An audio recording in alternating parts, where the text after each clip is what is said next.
看到这间长期漏水、地势壁倒土烂，规间厝也因为地基袂稳歪一边。这是已经90外档的汤底江律师的旧厝。2档前透过群众集资买下抢救，并成立汤底江纪念协会，成为公民募资抢救文化资产的全国首例。去年开始了，透过这个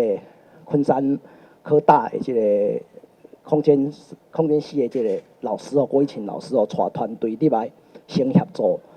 故居来做测绘，整个的测绘吼，搁这个基础的调查，了呢，伫去年提出这个文化局的文化部的申请吼，这个私有老建筑的申请吼。征收总经费高达7260万，当中协会自筹600万，甲一寡民间募资，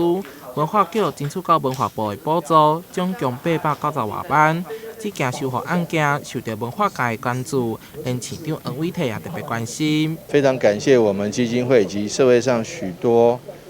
对于汤哲章律师这个心怀感激感谢，而且对于那段228历史想要让这段历史永远被记住的朋友们，汤哲章律师为台湾为台南所做的牺牲，希望我们后世子孙永远都能记得。那也希望这段历史